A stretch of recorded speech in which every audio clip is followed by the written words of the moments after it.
Melanie went to pay at the sweet shop and spastically searched her purse. She couldn't find her wallet anywhere. She had to buy this pie at any cost.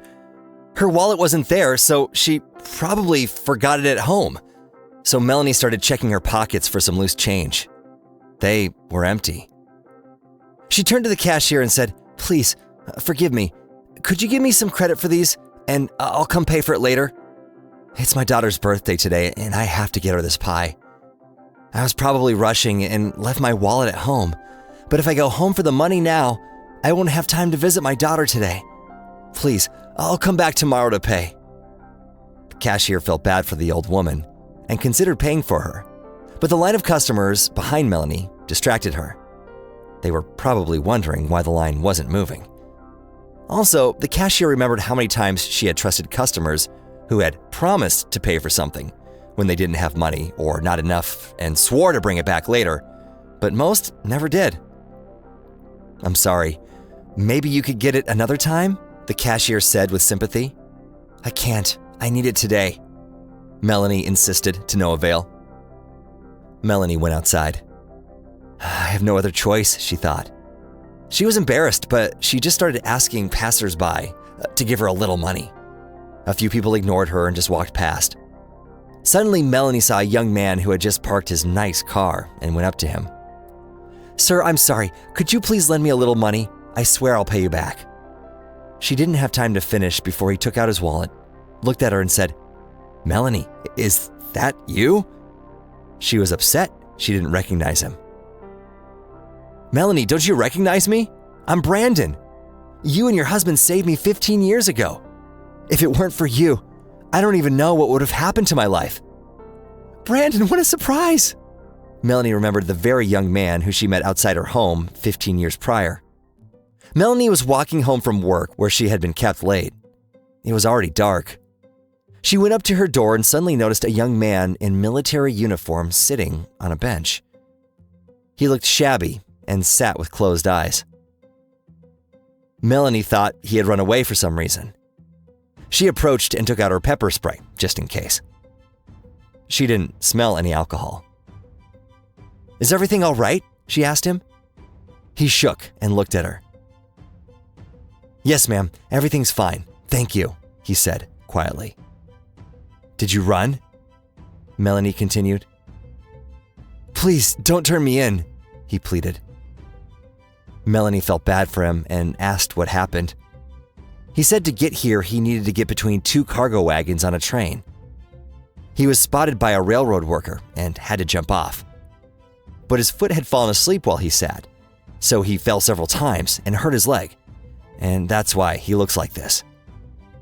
There was a railroad that ran nearby, so Melanie thought he was telling the truth. Her sympathy wouldn't let her leave him, so she invited him home to check his leg and get him sorted. Her husband, Michael, was a former soldier. They had been married 40 years and understood what each other were thinking. She had raised a wonderful daughter who recently got married and moved to another city, so Melanie and Michael were alone.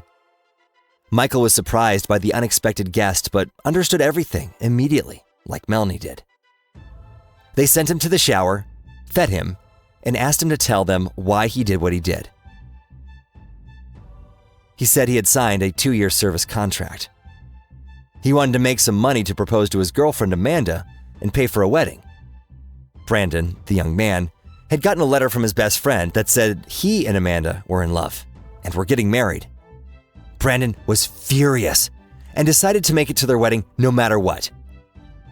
He explained the situation to his commanding officer and asked for short leave, but the CO refused. So, he ran. "Your CO is a smart, wise man," Michael said after listening. "Knowing your reason and seeing your rage, he didn't want you to do something stupid. What will you do? Kill them and then go to prison?" Brandon lowered his eyes, not knowing how to respond. The dual betrayal from his girlfriend and best friend drove him crazy. "You deserted your base. You're already in trouble. Don't make it worse and ruin your life." "When I was in the army, soldiers said, 'If your bride left you, it's not clear yet who was lucky,'" Michael said and clapped Brandon on the shoulder. Brandon calmed down a bit and asked, after a pause, "Should I go back?" Melanie looked at Michael. He understood. After learning of the base's location, Michael went out of the living room and called someone. When he came back, he said, "Lie down, get some rest. They'll come get you tomorrow. A good friend serves at your base. You'll get punished, but I hope that'll be the end." Thanks to this random meeting, Brandon was able to finish out his contract. He didn't renew it. After returning home, Brandon moved to a different city so he wouldn't run into his ex and best friend. He got a job and started a good career. When he remembered the past, he understood well that his desire for revenge wouldn't have led to anything good. And now, 15 years later, he ran into the same woman who saved him before. Melanie explained to Brandon that she forgot her wallet at home, but she had to buy this pie and give it to her daughter for her birthday. Brandon gave her the money and offered to drive her. Melanie was uncomfortable, but he insisted. "Where are we going?" Brandon asked when they got in the car. "The cemetery," Melanie said.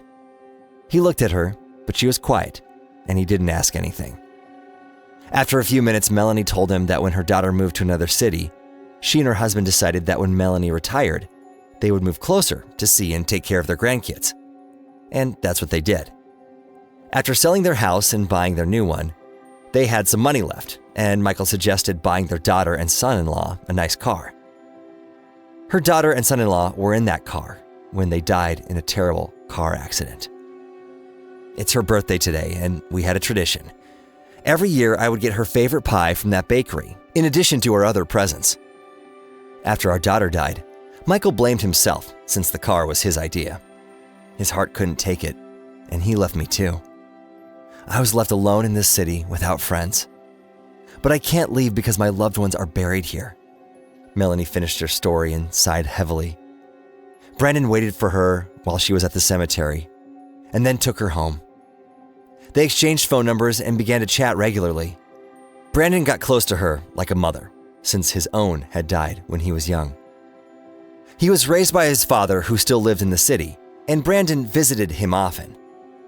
During one visit, he ran into Amanda, his ex-fiancée who had married his best friend. When she saw him, Amanda threw herself around his neck. She convinced him to get coffee with her. She told him without taking a breath that she was still married to his friend, but he was an alcoholic and their marriage wasn't a happy one. She said she also regretted not waiting for him 15 years ago. While they were talking, she looked right into his eyes the whole time, as if she were searching for the man who loved her to death and how he used to look at her. She tried to take his hand a few times and, in the end, said they could go to a hotel nearby together and spend some more time together. Brandon remembered the phrase Michael had told him 15 years ago. If your bride left you, it's not clear yet who was lucky. Brandon realized he was the lucky one for not tying his life to this woman. He said he had to go, paid the bill, and left. Melanie wasn't alone anymore. She had somehow found a family. She, Brandon, and his father had frequent phone calls, visited each other, helped each other, and celebrated holidays together. When Brandon proposed to his girlfriend, he asked for both his father's and Melanie's blessings.